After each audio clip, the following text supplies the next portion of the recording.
El primer mensaje, y tiene que quedar muy claro, y esto lo llevamos repitiendo mucho tiempo, es que hay que intentar separar que cáncer es igual a muerte. Por todo, hoy sabemos que no es lo mismo, es diferente. Y estamos ya en el siglo XX, estamos a 6 de abril del siglo XXI, del 2016. No nos habíamos puesto de acuerdo, pero sí que hay temas que me gustaría resaltar. El primero, y quería convencerles de que tenemos que garantizar la financiación. No estoy hablando de Galicia, no estoy hablando de Santiago, estoy hablando de todo el mundo. Uno de los problemas en sanidad va a ser la financiación y especialmente en cáncer. El siguiente tema que me gustaría es que necesitamos seguir incrementando la calidad de vida, sobre todo la calidad de vida y también algo la cantidad. Este es nuestro objetivo, el objetivo de toda medida sanitaria y de todos los médicos. Y finalmente, todavía necesitamos conocer estos y vencer estos mecanismos íntimos que son los responsables de que se produzca el cáncer. Y esta va a ser la forma de poder combatirlo con éxito en un futuro. En los recuadros pequeños algunas veces verán algunos números. Esto es la disminución de la supervivencia del cáncer, que es un 12,4 o un 21%, dependiendo del género, que se ha logrado en los últimos años. Estos son números reales, o sea que realmente estamos en un buen camino, que nos gustaría ir mucho más rápido, pero todavía estamos empezando el camino. Estos son los datos globales. 1 de cada 4 muertes en USA se produce por cáncer. Estados Unidos tiene menos cáncer que nosotros porque es una población más joven y después lo veremos. O sea que nosotros todavía tenemos datos un poco peores. Nosotros digo el mundo, Europa occidental, por lo menos Europa mediterránea y más occidental. Y en todo el mundo 1 de cada 7 muertes es por cáncer, a día de hoy. Y las previsiones numéricamente no son muy buenas. Vemos que si en el 2015 estamos en 15,2 millones de casos de cáncer, en todo el mundo, en el 2035, dentro de muy poco tiempo, va a haber 24 millones. Si a día de hoy estamos en 9 millones de muertes, dentro de 20 años va a haber 15 millones de muertes por cáncer. O sea que todo esto parece un problema serio. Y estos son los resultados cáncer por cáncer, porque claro, cuando hablamos de cáncer estamos hablando de cerca de 200, 300 o incluso algo más de enfermedades. Agrupados en lo que entendemos todos por los cánceres normales, aquí tenemos los resultados y estos son las supervivencias que hay.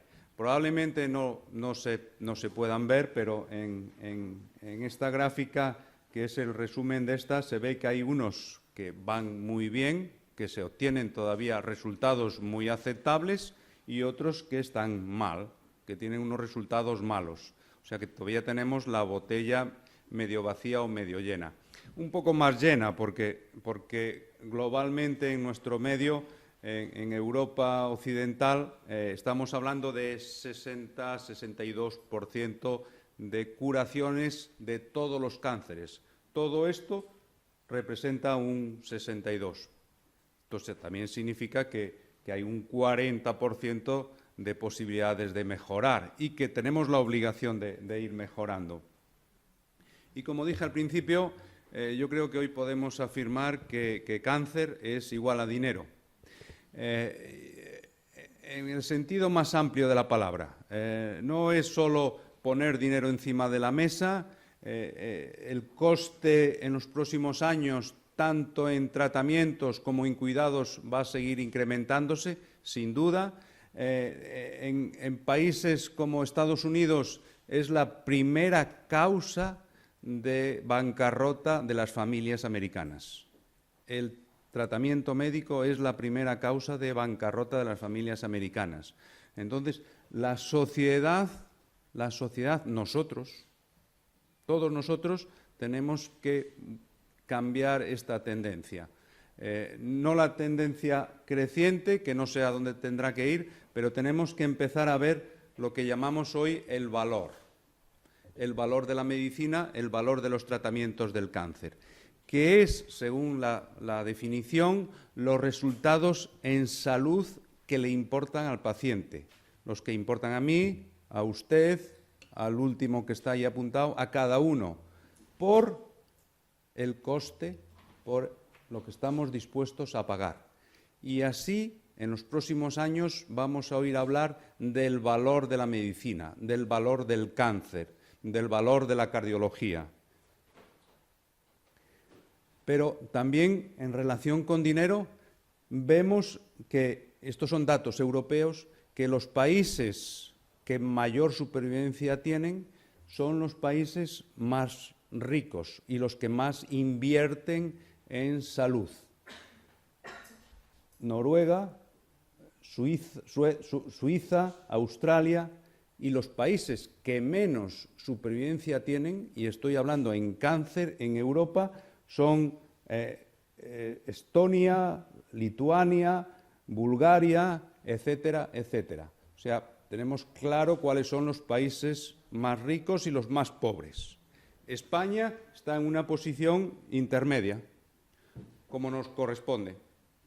Somos la 13ª potencia mundial económica y vamos a estar en la cabeza. No sé cuántos países hay, 200, pero estamos en los primeros puestos. Estamos donde nos corresponde, ni más ni menos. Y en los próximos años, en el 2050, las previsiones es que bajemos un puesto. Pasemos de ser el 13 a ser el 14. O sea que vamos a seguir en la cabeza de la supervivencia. Y esto es por el esfuerzo de todos y el esfuerzo social.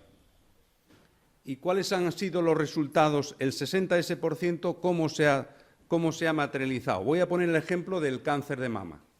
El cáncer de mama, y esto es una serie histórica real. A principios del siglo pasado, en 1900, en Inglaterra, en los alrededores de Londres, las mujeres que tenían un cáncer de mama no se operaban porque no había operaciones, no había tratamientos, no había radioterapia, no había nada. Las mujeres morían casi todas a los 10 años, o todas a los 10 años. Y es la evolución normal del cáncer de mama sin ningún tipo de tratamiento. Pues bien, apareció la cirugía y se ve que a los 10 años ya había un 35% de mujeres curadas. Apareció después la radioterapia y subió un poco ese porcentaje. Y aparecieron todos los tratamientos médicos, desde hormonas hasta diferentes quimioterapias, que han conseguido que en 100 años se haya pasado de 0 a 86% de curaciones en una enfermedad. La enfermedad tumoral más frecuente, por cierto, en las mujeres. Y eso es un éxito importante de la medicina. Pero no solo supervivencia, esto es la única foto desagradable que tengo. Es un cáncer de mama en cómo era en 1900. Esto fue con las cirugías, con cirugías relativamente modernas. Todos esperamos a que no haya ningún tipo de amputación. Y es más, el objetivo de la medicina moderna tiene que ser una restitución lo máximo posible y que volvamos a trabajar a nuestro puesto de trabajo y en las mismas condiciones, como ha pasado esta cantante que después de padecer un cáncer de mama sigue anunciando bikinis, y esta foto es pública de una revista de estas de corazón. O sea que esta mujer ha padecido una enfermedad y ha vuelto normalmente a su actividad normal, haciendo su actividad normal. Esto es un éxito y ya afirmaríamos en todas las enfermedades y en todas las partes de la medicina conseguir esto. Porque hasta ahora, y tengo que reconocerlo, en oncología estábamos bastante en una calle bastante oscura. No encontrábamos cuáles eran las llaves o las respuestas a todas las preguntas que teníamos. Y la primera pregunta que no conocíamos era ¿qué es cáncer? Y esta es la pregunta que se hace mucha gente, muchos días, y todos los pacientes y familiares en los que diagnosticamos todos los días en el hospital y todas las que vienen alrededor. ¿Por qué yo he tenido cáncer? Está el cáncer, lo heredé, lo podía haber prevenido, he hecho la culpa a otros, etcétera, etcétera. Y hay cuestiones que todavía hoy no nos explicamos concretamente, porque todos conocemos a gente que ha fumado como un loco y que está bien. El ejemplo público es Santiago Carrillo, que fue presidente del Partido Comunista de España. Se murió a los 80 y tantos años fumando y nunca ha tenido un cáncer y en perfectas condiciones. Y tenemos al pariente que se cuidaba, que hacía deporte, que no comía, que estaba delgado, que nunca fumó, que odiaba el tabaco y que de repente se muere a los 55 años. Eso la ciencia hoy no lo puede explicar perfectamente. O, yendo a cáncer, conocemos a una señora que ha tenido un cáncer localizado, perfectamente controlado. Y ese mismo cáncer en otra señora, las células iguales, o por lo menos iguales a los ojos con los que los miramos hoy. Ese mismo cáncer en la otra señora ha presentado unas metástasis. Eso no lo podemos contestar con seguridad.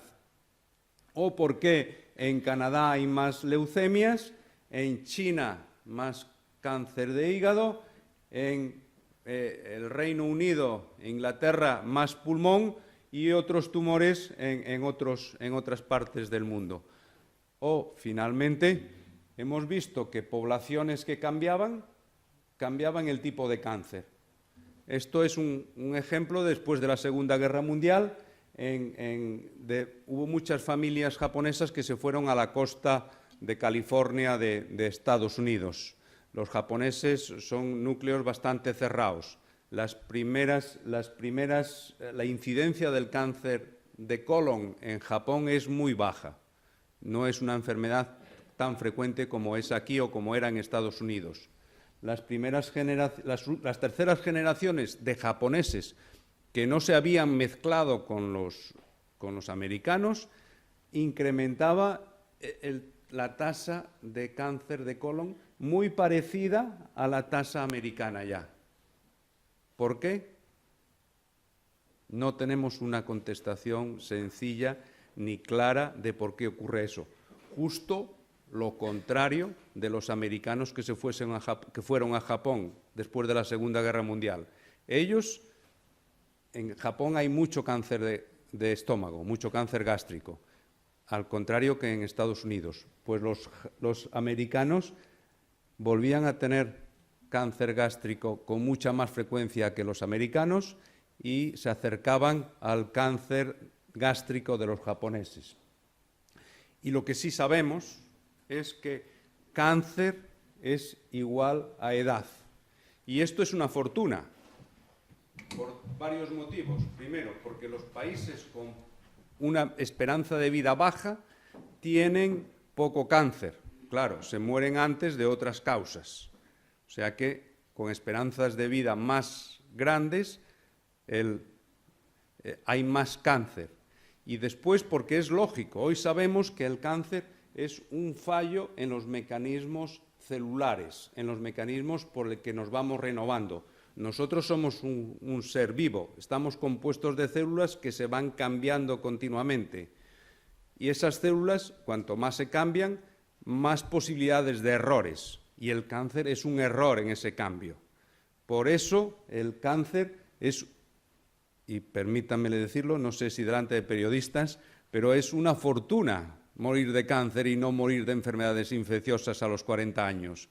Y morir de cáncer es sinónimo también a los países ricos. Los países que estamos en la parte alta de la riqueza somos los que más cánceres tenemos, somos los que más esperanza de vida tenemos. O sea que digamos que es una fortuna. Bueno, este es un ejemplo del cáncer de colon o del cáncer de mama. Como se puede ver, con menos de 60 años casi no hay muy poco. Claro, todos nos acordamos de aquel conocido de 35 o 40 años, pero no nos acordamos de los 50 de más de 70 años que conocíamos, porque nos impacta mucho más una persona joven. Eso es muy humano. Pero los datos reales son esos. Si viviéramos 100 años, tendríamos más. Y esta es la diapositiva que me gustaría que todos llevasen grabada en su mente. Estas son las posibilidades de prevenir el cáncer, las posibilidades reales. Como pueden ver, es el tabaco. Perdón por el inglés, pero primera columna es el tabaco. El 30% de todos los tumores que hay en el hospital son por el tabaco. ¿Cuánta gente de aquí fuma? Que levante la mano.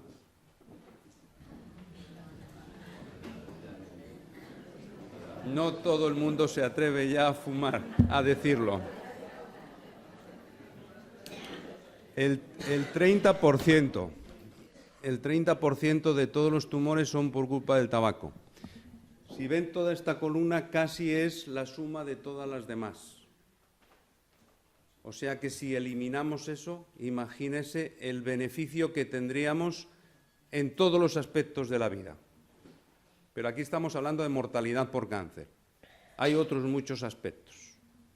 Y yo cada día me atrevo más, y aquí que estamos en Santiago, a insistir a ver si declaramos Santiago o la Universidad de Santiago un lugar sin tabaco. Ya hay muchas universidades americanas donde en todo el campus no se fuma. Ya hay ciudades pequeñas americanas donde no se fuma en ningún sitio. Supongo que encontraría mucha oposición. El segundo, fíjense, en la segundo es el sobrepeso, la obesidad. O sea que las dos causas más importantes que tenemos cada uno de nosotros para prevenir el cáncer son realmente fáciles de conseguir, que es no fumar ni permitir que la gente fume a nuestro alrededor, porque el tabaco pasivo también es malo, y el sobrepeso. Después hay toda una retahíla, porque, claro, riesgo de cáncer casi lo da todo, pero todo este número es muy bajo y va desde la dieta, fíjense la dieta, el poco peso que tienen comparado con estos dos, fíjense el alcohol, no es bueno beber mucho alcohol, fíjense la polución, que siempre tiene muy mala prensa y que no voy a decir que sea buena la polución, es mala, aumenta el riesgo, pero fíjense el peso. Si de cada uno de ustedes dependiese la decisión de invertir dinero en prevenir, ¿dónde lo haría? Está claro. O sea, que no fumar y no estar gordos, ni estar con sobrepeso. Y el mayor problema que todavía tenemos hoy en el manejo del cáncer es que el cáncer es como un iceberg. Cuando lo vemos, y esto es lo que llama muchísimo la atención, cuando vemos el cáncer hay detrás todo una serie de años de desarrollo de la enfermedad. Es cierto que se ve en un momento determinado, pero lo que hay detrás son muchos años, y esta es una limitación. Nosotros vemos el cáncer del tamaño de la uña del dedo pequeño, que es aproximadamente 1 centímetro cúbico, con las técnicas modernas. Estoy hablando con las técnicas modernas que están ahí en el hospital. Eso es 1.000 millones de células. Aquí, en esta uña, caben 1.000 millones de células. Y cáncer existe con una célula. Vean todo el recorrido que pasa. De hecho, hoy en día en clínica los pacientes están más tiempo oculto debajo del agua que encima, que nosotros, con todas las técnicas que tenemos hoy en día, no somos capaces de hacer. ¿Y cómo lo diagnosticamos? Hoy, y también hay que ser rotundo y categórico en esto, solo se diagnostica el cáncer a través de una biopsia. Necesitamos tener una demostración fehaciente de lo que estamos hablando. No podemos tratar, ni siquiera intuir a nadie por sospechas. Necesitamos tener un trozo del tejido y en un futuro de la sangre. Eso sí, no solo el microscopio es necesario hoy, sino que es necesario los perfiles moleculares, los genes, las proteínas, etcétera, etcétera. Este campo es el que nos va a permitir diagnosticar con más precisión, para ser más exactos, para tener el nombre y los apellidos de cada uno de los tumores. Y también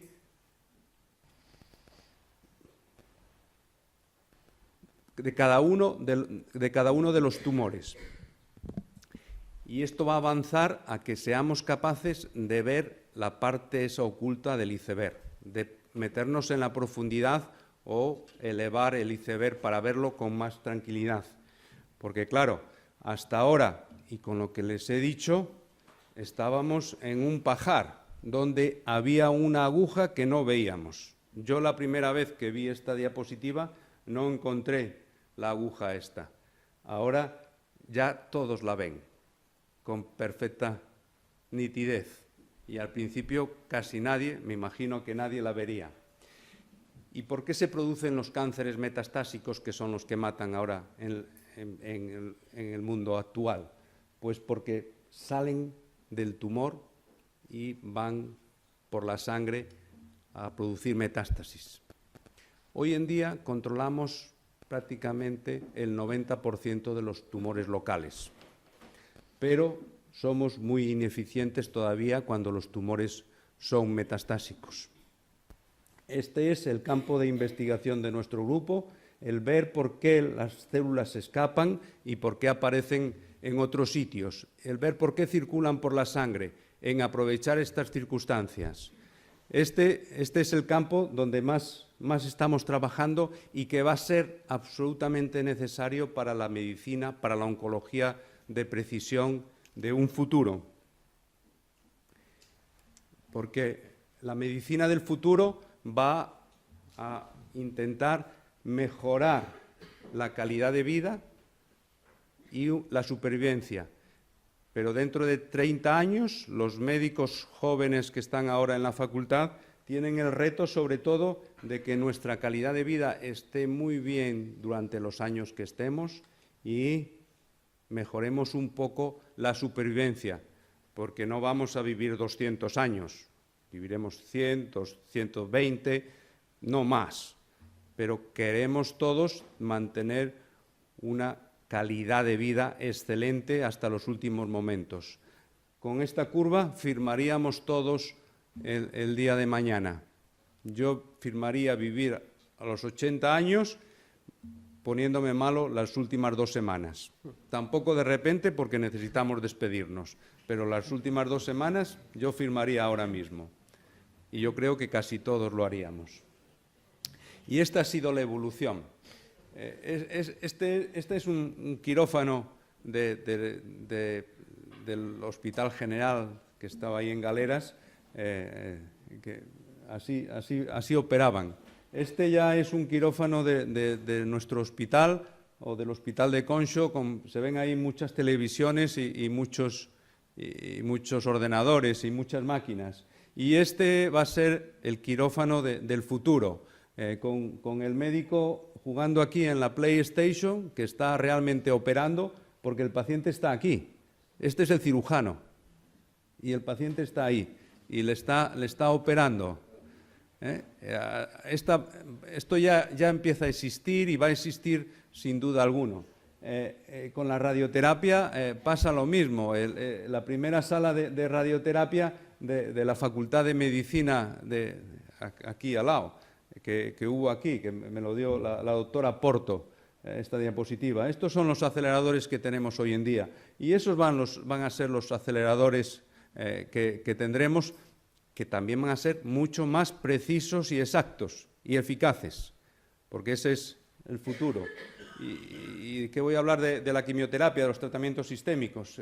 Nacieron en la Segunda Guerra Mundial en la explosión de un barco americano. Por casualidad, eran tan tóxicos que murieron muchos de los que estaban allí alrededor. Y hay todavía tratamientos tóxicos, cada vez menos, afortunadamente, y ya empieza a haber tratamientos con muy poca toxicidad y perfectamente tolerables. Y esta es la evolución, sin duda, que vamos a tener. Y como médico tenemos que partir del conocimiento. Hoy en día exigimos y necesitamos que la medicina cada vez tenga más conocimiento, tenga más habilidades, pero también tengamos más humanidad. Una medicina solo conocimiento, solo ciencia, sin humanidad, no la podríamos soportar. Es obligación de reivindicar el efecto todavía humano que vamos a tener y que tendremos los médicos en un futuro. Y hablando de la evolución del cáncer y cómo ha evolucionado, hemos evolucionado poco a poco. Estos son curvas reales, igual difíciles de interpretar, pero básicamente aquí vemos que ha habido una mejoría de un 4%. En el siguiente estudio clínico ha habido una mejoría de un 6%, en el siguiente de otro 4%, sobre lo previo. Claro, en conjunto es un 14%, y eso ya son números. Cuando hablamos de un 3 o un 4% de mejoría, bueno, no es mucho. Si hablamos de un 15%, es mucho más. O sea que vamos escalón a escalón. Ya nos gustaría que estos escalones fuesen muy, muy grandes, pero es la única forma que tenemos de avanzar. Y afortunadamente hoy en día estamos en un momento dulce. Estamos en un momento dulce porque cada vez tenemos más conocimiento, tenemos más ideas. Hemos abandonado el concepto de una célula mala, aislada, como todas iguales, a células muy complejas, cada día más complejas, con grandes vías de comunicación, con señales y mensajes que pasan de un lado para otro, que forman toda una red. Pero todas estas redes somos capaces de entenderlas cuando las conocemos. Y entonces podemos bloquearlas en ciertos puntos para evitar que las células sigan el camino malvado, para intentar matarlas o incluso, y por qué no, reconducirlas a sistemas buenos. Y ya el sueño sería que en todas las enfermedades, y esto existe hoy en día, esto es un anticuerpo que reconoce este receptor de membrana que tienen solo las células tumorales. O sea que este anticuerpo, unido a estos 3 pequeños núcleos donde hay un fármaco muy, muy agresivo, de hecho es un veneno que si lo tomamos nos morimos, pero va ahí encapsulado a ese anticuerpo que solo va a la célula tumoral. Se internaliza dentro de la célula tumoral y cuando pasa dentro se suelta. Hay un cambio en el pH. Realmente los ingenieros que hicieron ese enlace fueron muy hábiles y les llevó mucho trabajo. Y solo mata la célula tumoral, no mata las células vecinas.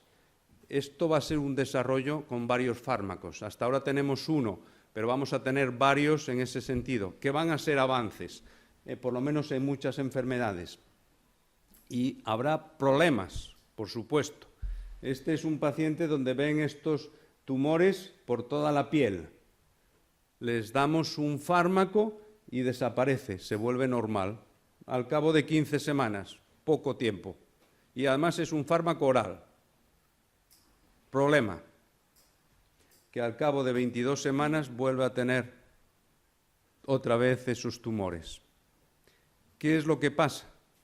la resistencia de los tumores. Este tumor se ha vuelto resistente al fármaco, porque las células tumorales, los tumores, son muy listos y tienen ganas de vivir también. Y esto es difícil de combatir, muy difícil de combatir. Afortunadamente se ve que vamos teniendo más fármacos, porque con más fármacos va a ser más fácil poder combatir. Vamos a poder tener fármacos contra los que crean resistencias. Y esta es la evolución de la primera quimioterapia en el 68 y hoy ya tenemos fármacos de diferente forma. Es una buena noticia que cada vez tenemos más armas para ello. Y lo conseguimos a través de la investigación. No hay otro camino que no sea la investigación. Este es el paso de una idea, un compuesto que alguien sintetiza o encuentra a la clínica. Hay una parte, que es la mitad, que es el trabajo preclínico, que es el trabajo en el laboratorio, en los tubos de ensayo, en los ratones, en los animales pequeños, y después hay otra parte, que es la otra mitad, que es el clínico. Son los ensayos clínicos, que no se puede aprobar ningún fármaco sin que pase por ensayos clínicos. De hecho, nosotros en cáncer decimos que el mejor tratamiento a día de hoy sigue siendo el ensayo clínico. Bien, de 10.000 compuestos que se testan, que sale la idea, solo surge uno, solo se comercializa uno. Todos estos pasos están muy regulados por las agencias. Esto lleva todo este tiempo. A que a todos nos parece muchísimo tiempo para el desarrollo de un fármaco. Pues esto todo está regulado a nivel internacional, no es solo Santiago, Galicia, España, es a nivel internacional. Y lo que es también muy grave, cuesta 1.300 millones de euros. 1.300 millones de euros. Casi apostaría, y no conozco a la gran mayoría de la gente, que entre todos no vamos a tener ese dinero. Esto la propia sociedad tenemos, y las sociedades científicas estamos levantando la voz, pero la propia sociedad civil tiene que saberlo y tiene que empezar a levantar la voz, que esto hay que hacerlo más eficiente. No podemos estar tirando 9.999 productos a la basura después de 14 años y con todo ese coste. Tenemos que ser más eficientes, más rápidos y sin tanto coste, porque si no, no será soportable. Y están empezando a encender las calles, ver la luz, y ya empezamos a encontrar algunas llaves en la calle del desarrollo de fármacos. Porque al final es el metro de París, que cuando fue mi abuelo por primera vez se perdió por todos los sitios, porque era incomprensible para él. Pero hoy en día vemos que el futuro pasa por fármacos precisos, dianas precisas, contra conocimiento que tengamos, el perfil molecular, esos análisis finos que tenemos que hacer en los pacientes. Tenemos que buscar nuevos objetivos, tenemos que ser más listos que las propias células tumorales, que cuando vayan a crear resistencia, nosotros adelantarnos, buscar esos mecanismos por los que empiezan a crear resistencia. Y hablaremos también de la inmunoterapia y sobre todo de la terapia celular, que va a ser una revolución en un futuro. Porque otra de las características de la medicina, y no solo del cáncer, de la medicina compleja, de la medicina crónica, que abarca otras enfermedades, como el reuma, como enfermedades cardiovasculares, porque ya todas se están convergiendo en esta complejidad, es que todos somos diferentes. No hay nadie en esta sala que esté vestido igual. Bueno, hay dos corbatas aquí muy parecidas. Todos somos diferentes. Los tumores son diferentes. no entre las personas, en sí mismos. Cada tumor, cada trozo de tumor es diferente del que está al lado. Cada metástasis diferente de las de al lado y del propio tumor. Esta es la gran diversidad que nos ha llevado muchos años conseguir, entender. Y, claro, si todos son diferentes, no podemos dar el mismo tratamiento a todos, porque en unos tendremos beneficios sin toxicidad, en otros beneficio con toxicidad y en otros no tenemos nada. Porque lo que tenemos que buscar es el tratamiento más adecuado a la dosis necesaria y en el momento oportuno. Y ese es el objetivo que nos tenemos que marcar. Y para ir terminando, recordar a Obama. Yo no es que vote a Obama ni sea un fan de Obama especial, pero el presidente Obama, que es el país más poderoso del mundo, o sea, el presidente más poderoso del mundo, el año pasado habló de la iniciativa de la medicina de precisión para tratar el cáncer y la diabetes y otras enfermedades, claro. Pero él habló. Este año, Obama, en el último discurso de su mandato, presentó la iniciativa de combatir el cáncer y mandó a su vicepresidente al frente para empezar la iniciativa de erradicar el cáncer de nuestras vidas. ¿Por qué? Porque la sociedad americana es el tema que más le preocupa.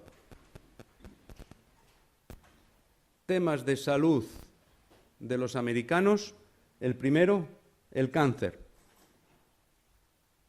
Los votantes. El segundo, el Alzheimer.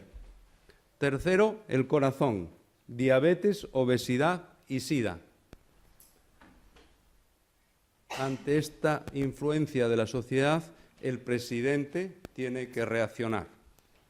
Y nosotros tenemos que reaccionar igual.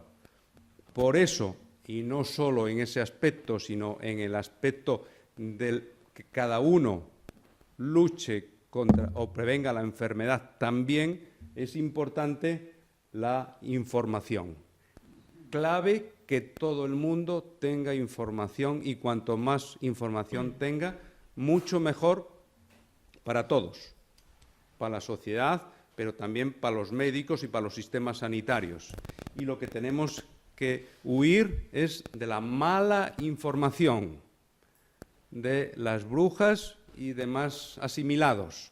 Y no es una cuestión de nivel social o de inteligencia, porque ese señor era muy, muy inteligente y creo que también muy rico. Y cayó en las garras de la mala información. Y ya para ir terminando, el reto que nos queda, que tenemos que empezar a pensar en él, es qué hacer con los supervivientes de cáncer. Conseguir, porque cada día hay más, afortunadamente, más supervivientes de cáncer a la vez que disminuye la mortalidad. Y tenemos que conseguir que todos los supervivientes de cáncer tengamos una restitución máxima y tenga un impacto mínimo en nuestro futuro el tener un cáncer. Ese sería el sueño. Hay que incorporar otra vez a la sociedad productiva todos los supervivientes de cáncer. ¿Y cuál va a ser el futuro? Pues el futuro, y probablemente esta sea la diapositiva más difícil de explicar, y más técnica, es buscar esas señales que nos están diciendo los tumores, que sabemos que las tienen. Porque sabemos hoy en día que hasta con 10 células, ¿se acuerdan cuando hablé de una célula es el cáncer? La vemos con 1.000 millones de células. Pues 10 células son capaces de soltar señales en la sangre o en otros tejidos y nosotros todavía no estamos en condiciones de coger esas señales. Cogemos aproximadamente señales de 1 millón de células, que ya es mucho, pero llegaremos a estas señales, a coger esas señales tan bajas. Es una cuestión tecnológica, puramente. Es como los teléfonos móviles, que todos nos acordamos hace 10 años que eran esos que se abrían y que no utilizábamos, y ahora son auténticas computadoras. Pues con esto va a pasar lo mismo. Teniendo la indicación de los tumores, vamos a descubrir cómo controlarlos, seguro. Vamos a mejorar los ensayos clínicos para acelerar el tiempo en que se incorporan los fármacos y que sean más baratos. Estamos ya en el mundo de la inmunoterapia. ¿Qué sistema más lógico de curar el cáncer que sea nuestro propio cuerpo quien elimine? Que no tengamos que meter sustancias extrañas y tóxicas o hacer cirugías agresivas y que las propias células nuestras de defensa, que están para eso, simplemente que los tumores, que son muy listos, repito, las engañan. Lo que hacemos hoy en día con la inmunoterapia es desengañar a los tumores, desengañar a las células de defensa, a los linfáticos, para que vuelvan a atacar a los tumores y sean ellas quienes las eliminen. Y finalmente, si no podemos hacerlo de esa forma, transformar nuestras propias células de la defensa, sacándolas del organismo, cambiándoles la genética fuera, en medios de cultivo, y volviéndolas a introducir en el organismo para que sean ellas, las células, nuestras células, las células de cada uno, modificadas genéticamente, por ingeniería genética, las que ataquen a los tumores, como las quimeras antiguas, que sean células que tienen doble procedencia, una nuestra y otra que le hemos puesto artificialmente, aunque siempre es más bonito la sirena de quimera que el león anclado. Y esto, y tengo que reconocerlo, es un trabajo en el que estamos muchos. Este es el equipo nuestro de oncología, donde hay enfermeras, secretarias, investigadores, médicos, residentes, todo un grupo que intenta avanzar en todos los aspectos, en el aspecto científico y en el aspecto humano también. Y todos los colaboradores, todos los que nos ayudan, desde la Asociación contra el Cáncer, donde tenemos una de sus becas más importantes, a programas institucionales, el Servicio de Salud, la Agencia Gallega de Investigación, casas comerciales, la Fundación Barrier, etcétera, etcétera. O sea que, claro, todo este trabajo ya no depende de una persona. Somos grupos cada vez más numerosos y cada vez especializados en pequeñas cosas, porque también cada vez estamos más limitados. Y finalmente, darles las gracias por su atención